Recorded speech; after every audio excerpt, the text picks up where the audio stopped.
Қайырлы күн балалар. Таным білім беру саласы қарапайым математикалық ұғымдарды қалыптастыру сабағына қош келдіңіздер. Сабағымыздың тақырыбы жол бойынан нені көруге болады? Бүтін және бөліктер. Балалар, бірінші тапсырмаға қараймыз. Дөңгелекті қандай бөліктерге бөлуге болады? Бөліктерді ата.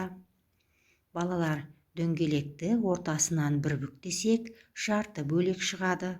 Ал оны және бір рет бүктесек, ширек болады. Бүтін дөңгелекті жарты және ширек бөліктерге бөлуге болады. Балалар, сендер өмірде дөңгелек заттарды бөліп көрдіңдер ме? Мысалы, алма, торт, пицца. Ендеше видео тамашалаңыздар. Суретке қарашы, міне бір бүтін алма және бөлігі жарты алма. Ал келесі сурет, бұл бүтін алма екіге бөлінгенде тең екі жарты алма болады. Мына суретте алманың төрттен бір бөлігі, төртке бөлінген алманың бір бөлігі. Келесі суретте жарты алманың өзін үш бөлікке бөлген. Ал енді суретке қарашы, мұнда пицца. Біз егерде пиццаны тура ортасынан бөлсек, онда екі жарты пицца болады. Ал тігінен бөлсек, төрт бірдей бөлікке бөлінеді. Мурка мен Шарик келді. Ал Шарикке пицца берейік. Ол жегісі келмейді, бұл бөлікті де жегісі келмейді. Онда Муркаға беріп көрейік. Жоқ, Шарик Мурканың бөлігін жегісі келіп тұр екен. Бір бөлігін Шарик жеңді. Бобик келді. Бобикке де бір бөлігін береміз.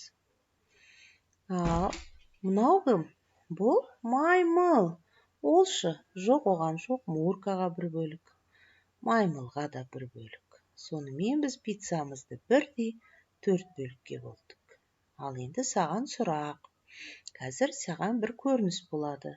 Сен сол жерде апельсин қанша бөлік екенін қара, сосын маған айтасың. Ормандағы жануарлар бір апельсин тауып алады.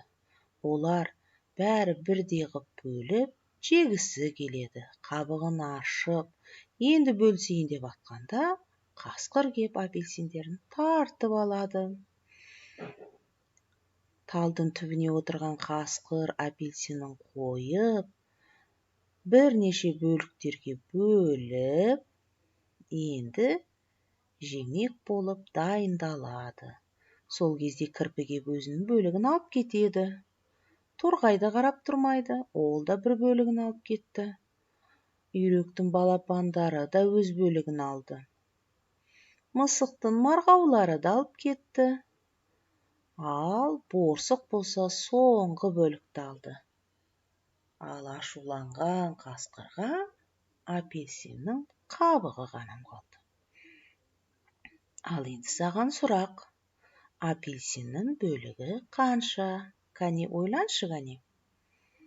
Кірпі, үйректің балапандары, торғай, марғаулар және борсық. Нешеу екен?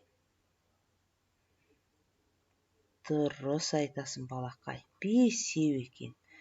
Видеоны көріп болсақ балалар, мына сұрақтарға жауап беріңдер.